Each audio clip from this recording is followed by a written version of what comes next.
Bem, pessoal, ó, então, continuando aí a gravação, né, a gente estava falando da ordem assintótica de crescimento. Então, determinar, não é determinar a complexidade de tempo exata do algoritmo, né, mas pelo menos a gente entender a tendência de como esse algoritmo cresce à medida que a entrada para o algoritmo vai crescendo, né. Então, um exemplo simples aqui que a gente tem, ó, algoritmo 1, tá vendo aqui? Esse algoritmo 1, eu tenho aqui uma operação, ó. X recebe 100,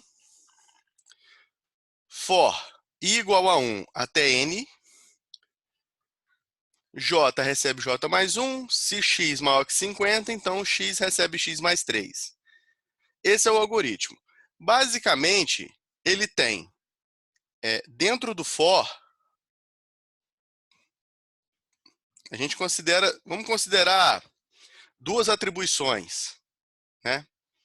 Então, a gente tem uma atribuição aqui e uma atribuição aqui. Então, a gente tem duas atribuições que acontecem n vezes. Então, a gente fala que nós temos duas n atribuições. Mais um, por que mais um? Tem uma atribuição aqui, ó, que está fora do for. Ou seja, tudo que dá dentro do for acontece quantas vezes? N. Então, tudo isso aqui acontece n vezes. E esse cara aqui aconteceu só uma vez. Então, só de atribuição eu tenho 2n mais 1. Número de comparações. Quantas comparações eu tenho? Eu tenho basicamente aqui, ó, n comparações, né? Isso aqui é uma comparação. Eu faço isso aqui quantas vezes? N vezes. Então, eu tenho n comparações. E 2n adições. Então, eu tenho uma adição aqui, uma adição aqui. Duas adições. Só que elas acontecem dentro do for. Então, ela acontece o quê? 2n vezes. 2n adições. Ok, pessoal? Então, vamos colocar aqui, ó, atribuição.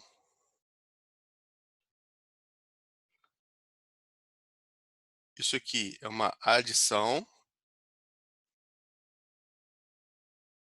Aqui, uma atribuição. E isso aqui, uma adição. E isso aqui é uma comparação. Como todos estão dentro do bloco N, isso tudo aqui acontece quantas vezes? N vezes.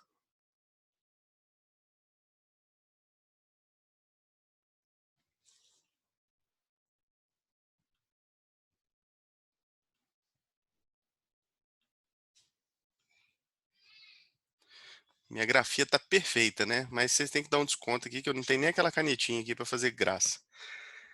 Então, N vezes. Então, eu tenho duas adições N vezes, 2N adições, duas atribuições N vezes, 2N atribuições, uma comparação N vezes N comparações e uma atribuiçãozinha que acontece aqui fora. Qual o total de operações básicas que são executadas aqui para mim? 5N, né? Estou somando isso daqui tudo, ó. Ó, 5N mais uma operações. Ok, pessoal? Entendido? Então, a gente pode dizer que esse algoritmo 1, ele possui um total de 5N mais uma operações básicas.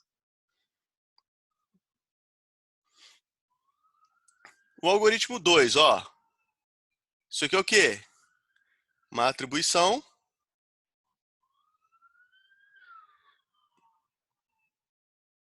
Isso aqui é uma atribuição. E isso aqui é o quê? É uma multiplicação. Isso aqui acontece quantas vezes? N vezes. Então, eu tenho N atribuições mais uma, fora do for. N atribuições mais uma. E eu tenho N multiplicações.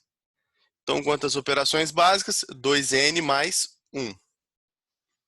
A pergunta é, podemos dizer que o algoritmo 2 é mais rápido do que o algoritmo 1?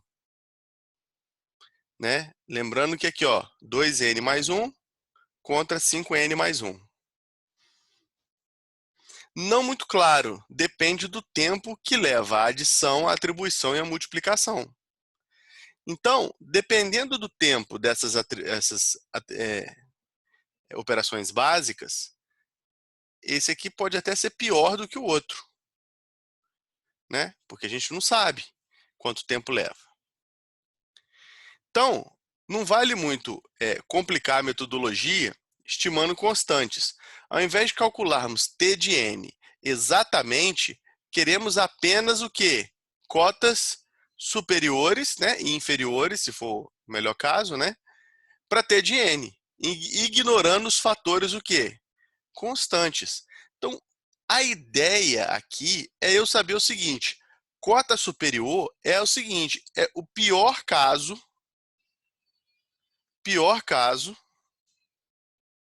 para o algoritmo.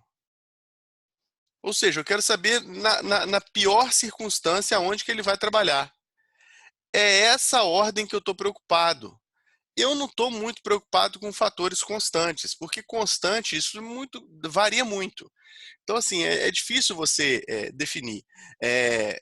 Um exemplo simples, né, e trivial, antigamente tinha uma proposta de arquitetura de processamento diferente, né? Você tinha os processadores CISC e os processadores RISC. Os processadores CISC, que era a maior parte Intel e IBM, né? Esses processadores eles tinham duas operações aritméticas, somas e subtração, somente. O processador RISC, que era tecnologia Apple, né? Ele tinha 4 operações básicas: adição, subtração, multiplicação e divisão.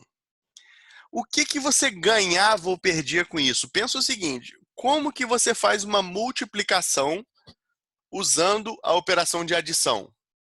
Você pode fazer sucessivas adições. Então, num processador RISC, você já tem a multiplicação pronta na sua mão para você usar. No processador CISC, você tinha que fazer o quê? Repetidas adições.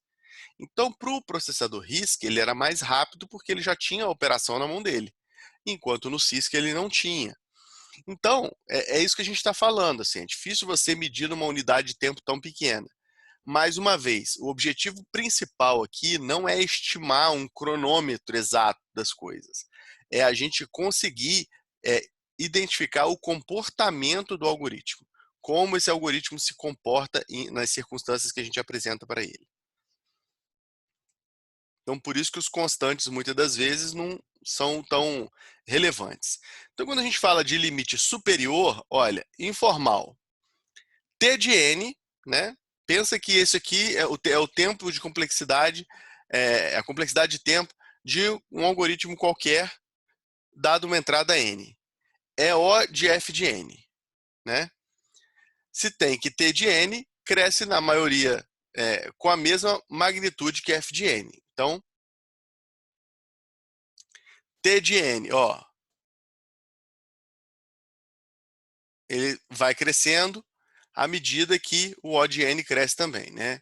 Ambos com uma certa inclinação, ok? O limite superior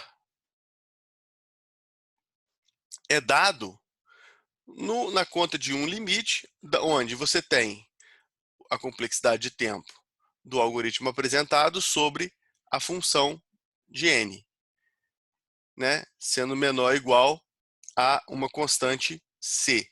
Né? Então, existe uma constante c maior que zero e n maior ou igual a zero, ou seja, uma entrada maior que zero também, de tal forma que, para todo n maior que n maior que n0, temos t de n menor do que c vezes uma constante vezes f de n, ok? Então, eu consigo dizer o seguinte: eu consigo traçar dessa forma um limite superior para essa função. Então, imagina o seguinte, ó. T de n é igual a 32n ao quadrado mais 17n mais 32. Essa aqui é minha função t de n, ok? Então, qual a formulinha? Ó, é t de n sobre f de n menor que uma constante, né? Então, simplificando, ó, a constante vai multiplicar o f de n aqui, tá, pessoal? Então, vamos lá. Vou botar uma constante aqui.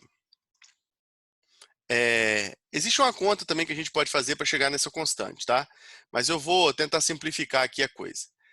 Vamos pensar no seguinte. 30... Eita, vai ser muito ruim eu escrever isso aqui com esse negócio, né? 32n2 mais 17. Pessoal, vai ser muito ruim. Mais 32. Ele tem que ser menor que uma constante vezes f de n. Se esse f de n for um O de n, por exemplo, então a gente vai pensar que essa f de n é n. Então, 32 n ao quadrado mais 17n mais 32 menor que c vezes n. Ok? Então, vou aqui, ó, 32 n ao quadrado mais 17n mais 32 menor que C.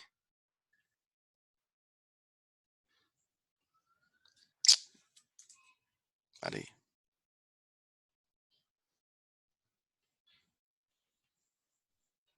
Oh, Deus. Ai, tenso escrever isso aqui, né? Mas, enfim, para não ter que escrever a conta toda novamente, vou abreviar aqui a nossa conta. O que eu estou querendo dizer é o seguinte. Se eu atribuo que meu n é igual a 10, naquele contexto eu vou ter 32 vezes 100 mais 170, né? Estou multiplicando o 17 por 10, né? 17 por 10 e 32 por 10 ao quadrado. Mais 32 menor que a constante, que a gente não sabe qual é, ou não definimos ainda, é 10. Então, vou fazer isso aqui. 32.000 vai dar 2.270, 32.270, 32.302, né? 32.302 dividido por 10, 302, né? Dividido por 10 tem que ser menor que C. Então, isso aqui é 32,2. C tem que ser maior do que isso. Ok? Então, o meu C ele vai ter que ser quanto? Vou botar 32, 31. Ok?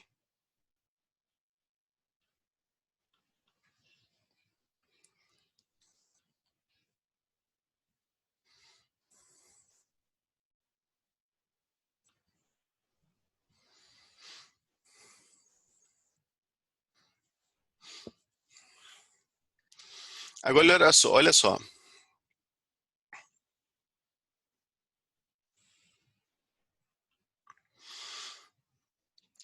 32 n ao quadrado mais 17n mais 32 menor que 32, 31n, certo? Vou jogar esse cara para cá. 32n ao quadrado.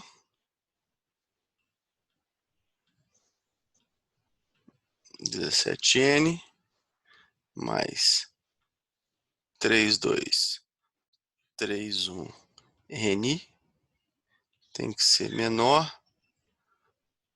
Vou botar até igual, né? Deixa eu botar igual logo. Igual a 32, menos 32. Peguei o 32 e joguei para lá, né? E aqui é menos, não. Aqui é mais, não. Aqui é menos. Né? Então, 32N ao quadrado. 32, 31 menos 17 vai dar... 31 menos 17 vai dar... 31 menos 20 vai dar 11. 11 com 3, 14, né? Então, menos 32, 14, N menos 32. Colocando N em evidência. 32N. Não, aqui não. Não, peraí. Deixa eu apagar isso aqui.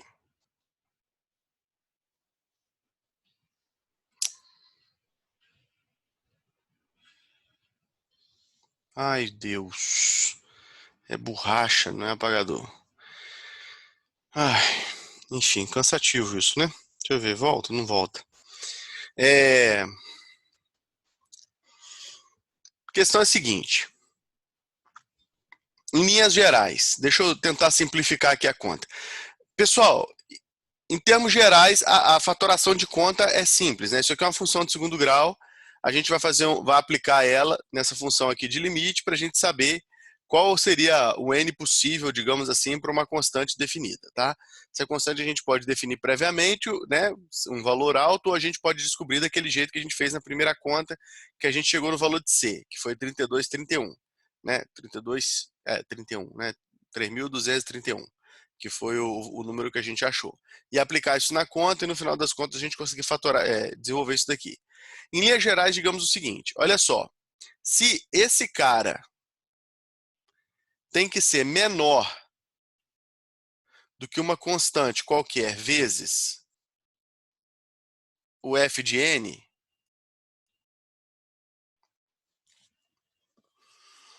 percebam o seguinte,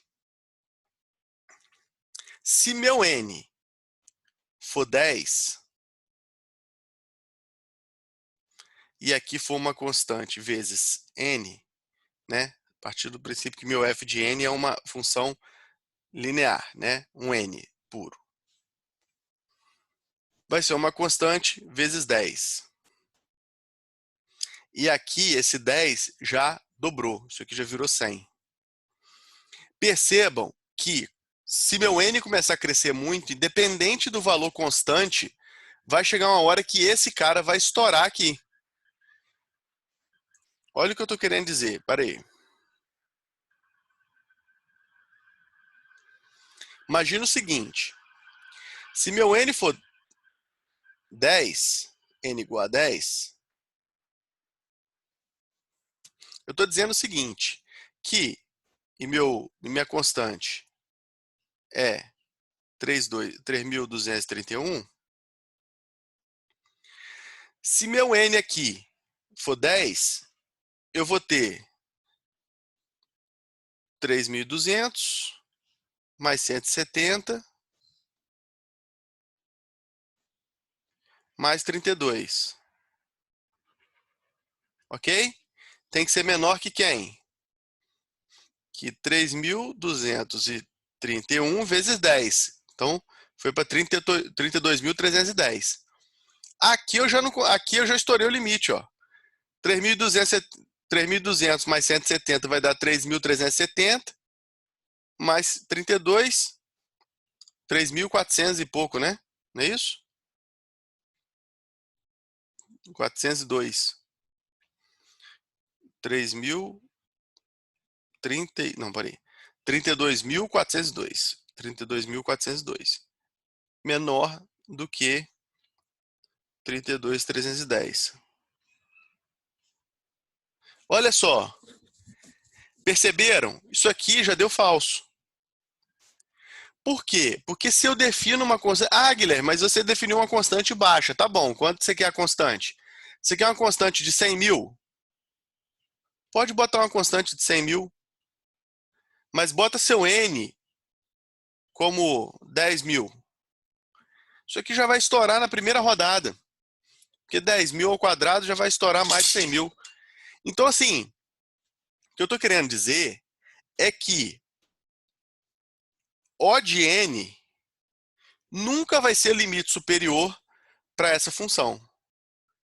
Porque não tem nenhuma constante no mundo que eu defina que seja grande o suficiente para impedir o crescimento dessa função a não estourar o limite.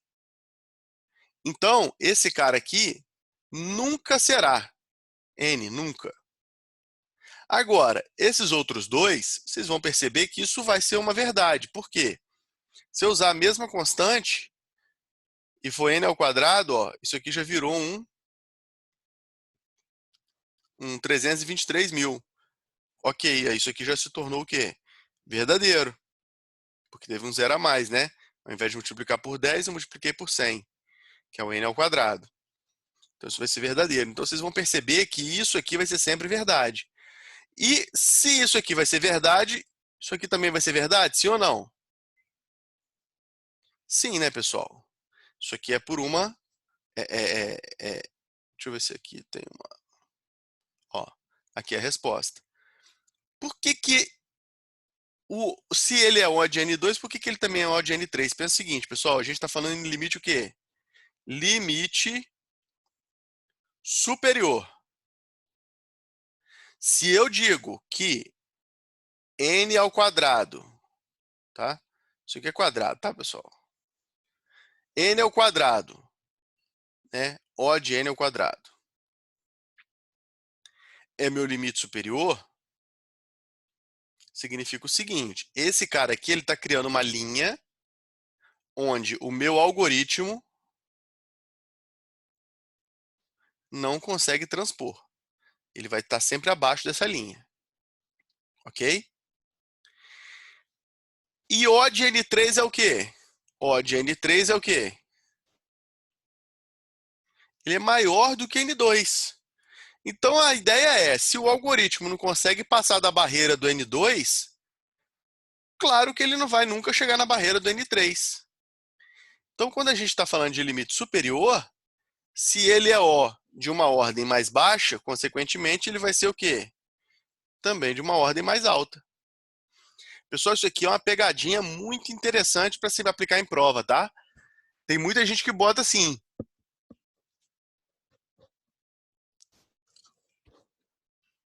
O cara às vezes pergunta, esse algoritmo é O de N2, ele também pode ser O de N3? Aí o cara, não, porque ele já é O de N2. Não, você tem que parar e pensar, cara, N3 é maior. Eu, eu tenho um exemplo interessante que eu gosto de dar, que é o seguinte, você imagina o seguinte cenário. A gente saiu para lanchar, né? Saímos toda a turma aí, fomos lanchar, comer um hambúrguer. E aí eu, professor, né? Falei, galera, vou pagar para vocês um lanche de até R$ 20. Ok? Ok. Então todo mundo concordou em um lanche até R$ 20. E aí, de repente, veio aí o João e falou o seguinte, pessoal, eu pago um lanche de até R$ 50. Olha só, que beleza. Quem tem dinheiro pode, né? Aí botou essa banca lá, falou que o limite dele era até 50. Tá bravo aí? Tá? Mas botou o limite até 50. Então, olha só. Deixa eu fazer aqui ó, o exemplo aqui para vocês. Ó, o limite do Guilherme no lanche é R$ 20. O limite do João é 50. Pergunto, né? Pergunto, se o Leonardo comprou um lanche de R$ 10. Ele respeitou o limite do Guilherme? Sim ou não? Sim, né? Por quê? Porque ele não passou dos R$ 20 que eu estipulei. Então, sim, ele passou do limite ele respeitou o limite do Guilherme. Pergunto, ele respeitou o limite do João? Também respeitou, porque o do João é muito mais do que o meu. Então, pessoal, lembre-se sempre disso. Limite superior do algoritmo. Se você está numa ordem mais baixa, consequentemente, você acaba sendo aceito numa ordem mais alta.